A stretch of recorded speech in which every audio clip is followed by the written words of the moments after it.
Hi guys, मैं श्री गौतम आपका PC channel पर स्वागत करता हूं।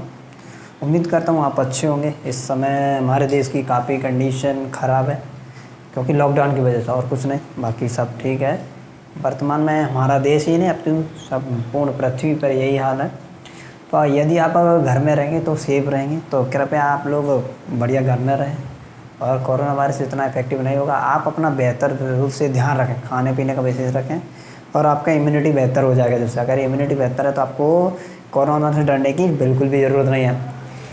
बस मेन है वही आपका, अगर आपका इम्यूनिटी पावर अच्छा है तो विदाउट टेंशन के आप रह सकते हैं। लेकिन मोस्टली आप घर में रहें, क्यों रैक्स लें, नहीं तो अदरवाइज़ बहुत जाना झेलना पड़ेगा।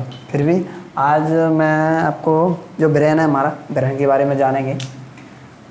ब्रेन काफ़ी टाइम हो गया पढ़ाते, छोड़ दिया अभी, फिर भी थोड़ा बहुत रहेगा, देखते हैं क्या रहता है आप लोगों की दुआ की वजह से।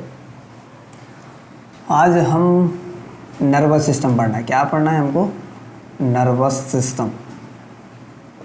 आप लोग जैसी जैसी डिमांड करेंगे मैं उसी प्रकार का पढ़ाने लगूँगा। मेरा भी अपना बैच चल रहा, मैं भी उसी में व्यस्त हूँ। तो नर्वस सिस्टम की बात करूँ तो जो तंत्र का तंत्र, हिंदी में बात करें तो तंत्र का तंत्र, ये बॉडी का महत्वपूर्ण पार्ट है। अगर ये ना हो तो काफ़ी प्रॉब्लम हो सकती है, काफ़ी प्रॉब्लम नहीं, बहुत ज़्यादा फेस करना पड़ेगा। तो नर्वस सिस्टम की बात करें हम तो ये 3 पार्टों में डिवाइड है। कितने में? 3 में। ANS, PNS और CNS। आप लोग बोलोगे ANS, PNS, CNS क्या है? अरे कुछ नहीं, जस्ट वेट, वीडियो प्रॉपर अंत तक देखें। आपको विश्वास के साथ कह रहा हूँ, आपको उसमें ये क्वेश्चन आपसे छूटेंगे नहीं। मैं NCERT बेस पे पढ़ा रहा हूँ, आपको ये क्वेश्चन नहीं छूटेंगे। ANS बोले तो ऑटोनोमस, क्या? Autonomous nervous system, autonomous nervous system, पहले ये जान है। ये नर्वस सिस्टम के 3 पार्ट है, ANS, PNS, CNS।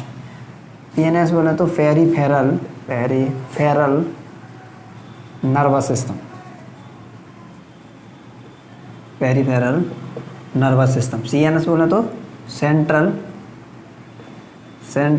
Nervous system, central nervous system. Okay, I think ये चीज़ आपको क्लियर होगी।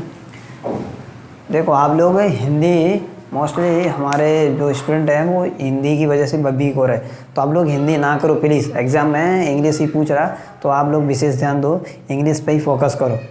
अगर आप ऐसा नहीं करोगे तो प्रॉब्लम हो जाएगी, क्योंकि हम एग्ज़ाम के ओरिएंटेड पढ़ रहे, तो एग्ज़ाम के उसी के हिसाब से पढ़ना पड़ेगा हमको।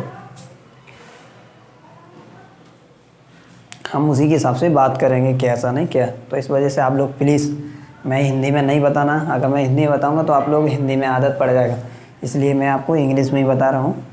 ये जो हिंदी में बताने का रहेगा मैं वो बताऊँगा, लेकिन ये वर्ड हैं वो इसी प्रकार एग्ज़ाम में आते हैं, तो इस वजह से मैं आपको नहीं चाहता कि भाई आप पढ़ने के बाद भी एग्ज़ाम में क्वेश्चन छोड़ के आएँ। हाँ, तो आप लोग थोड़ा इंग्लिश पे फोकस करें, हो जाएगा। कुछ नहीं, 10 टाइम पढ़ोगे आप, आ जाएगा आपको, किसी प्रकार की कोई प्रॉब्लम। आप बने रहें मेरे साथ, पक्का आपको क्लियर हो जाएगा। अब जो हम बात करेंगे ना, इसमें हमें जो बात करना है वो CNS में बात करना है। अभी हमको किस में बात करना है? CNS में करना है। PNS भी बात करेंगे, ANS भी बात करेंगे, लेकिन मेनली आज हमारा जो टॉपिक रहेगा जो CNS, मतलब CNS के बारे में ही पढ़ेंगे।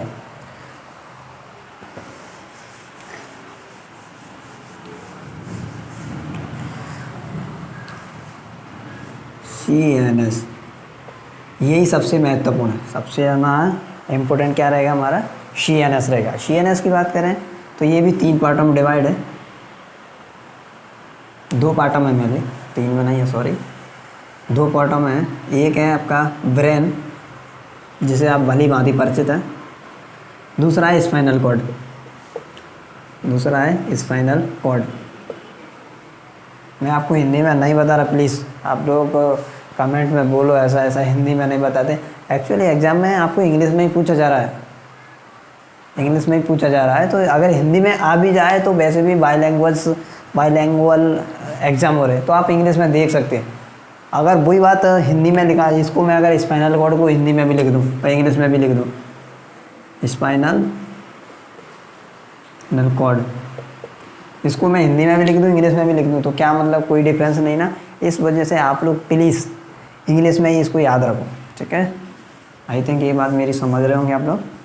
देखो ब्रेन और स्पाइनल कॉर्ड, इसमें CNS में कितने पार्ट हैं? 2, ब्रेन और स्पाइनल कॉर्ड, राइट। अब हम बात करेंगे किस में करेंगे, हम ब्रेन में करेंगे बात। किस में करेंगे? ब्रेन। ब्रेन को बात करें हम 3 पार्टों में डिवाइड किया गया है। एक है फोर ब्रेन, एक मिड, एक हाइंड। क्या क्या है? Four, mid, hind. Okay, I think आपको ये चीज़ क्लियर होगी। Four, mid, hind. अगर थोड़ा इनका लैंग्वेज की बात करें तो प्रोसेंसिफेलॉन, प्रोसेंसिफेलन, मीसेंसिफेलन, मीसेंसिफेलन, मुझे रोम्बोसिफेलन, RHMBO Fallon. Okay, I think ये बात आपको। देखो फोर ब्रेन को क्या बोलते हैं हम? प्रोसेंसिफेलन। मिड ब्रेन को क्या बोलते हैं? मीसेंसिफेलन। और हाइड ब्रेन को क्या बोलते हैं?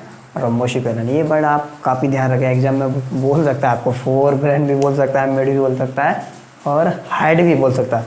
इस वजह से हमको ये भी याद करना है, दोनों भी याद करके चलना है। ओके ओके, क्वेश्चन कैसे आएंगे? जो आप धीरे धीरे बने रहोगे तो आपको क्लियर हो जाएगा। अब मैं बात करूँगा तो फोर ब्रेन में बात करूँगा।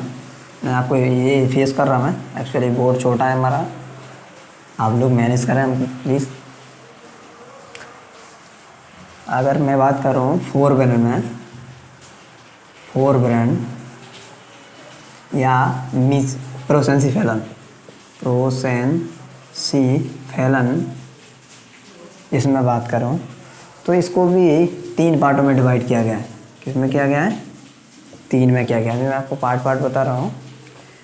3 पार्टों में डिवाइड किया गया है। एक है ऑल फैक्ट्री, ऑल फैक्ट्री, एक सेरिबेरम, सेरिब्रम सॉरी, एक डायंसिफेलन, डायंसिफेलन। ओके, आई थिंक एक चीज़ आपको क्लियर होगी। देखो ऑल फैक्ट्री, सेरिब्रम और डायंसिफेलन, ये 3 पार्ट हैं। अगर जो मेन बात करें, सबसे ज़्यादा महत्वपूर्ण पार्ट रहता है हमारा सेरिब्रम। सेरिब्रम सबसे ज़्यादा महत्वपूर्ण है।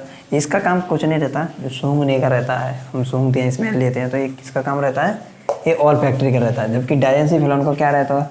नींद लेना, जनन क्रिया, श्वसन थोड़ा, और मेटाबॉलिक की जो क्रिया रहती हैं वो भी किसका काम रहता है? डायंसिफेलन का।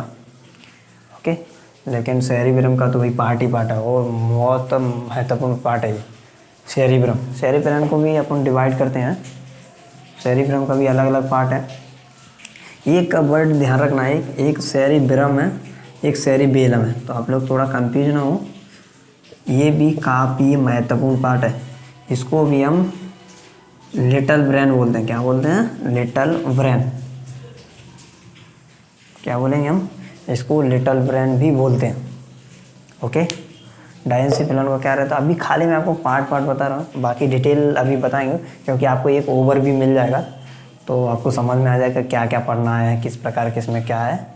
तो वही आई थिंक ये चीज़ क्लियर रहेगा। अभी मैं पूरा कारबार कुछ नहीं बताया आपको, जस्ट आपको इसके पार्ट बताए। ओके, इसमें काफ़ी महत्वपूर्ण है। अब आपका मिड ब्रेन, ठीक है। मिड ब्रेन को भी 2 पार्टों में, क्वाड्रिजेमिना और सेरिब्रल स्पेंडिका। क्वाड्रिजेमिना करके है, और सेरिब्रल स्पेंडिकल, सेरिब्रल स्पेंडिकल, स्पेंडिकल, ये जो पार्ट है जो मिड ब्रेन के हैं। ओके, अब बात करें हाइड ब्रेन या रोम्बोसिफेलन। हाइड ब्रेन की बात करें, इसको भी पार्टों में डिवाइड किया गया है।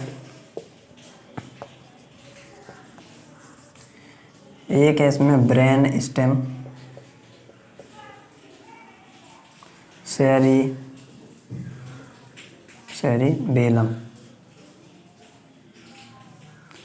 सेरिबेलम, ठीक है। अब ब्रेन स्टेम की बात करें, ये 2 पार्टों में है। कौन सा? ब्रेन स्टेम 2 पार्टों में। एक क्या रहता है? पोन्स, एक रहता है मेडुला। ये हमारा ओवरव्यू है इसका। बाकी जो कारबार रहेंगे, अभी आपको नेक्स्ट वीडियो बनेगा, मिलेगा जिसमें आपको पूरा डिटेल बताएंगे। चलो ये वीडियो एंड करते हैं, अभी कुछ टाइम के बाद फिर हम इसका पूरा एकदम ओवरव्यू लेके आते हैं। तब तक के लिए जय हिंद, बाय बाय। आप लोग कोविड-19 की वजह से थोड़ा अपने आप को संभालें, घर में बैठ के आराम से पढ़ें, और आपको किसी प्रकार की प्रॉब्लम रहती है तो प्लीज़ हमको बताएं, थोड़ा बहुत अगर हमसे हो सकेगा तो हम आपकी हेल्प करने का प्रयास करेंगे। जय हिंद।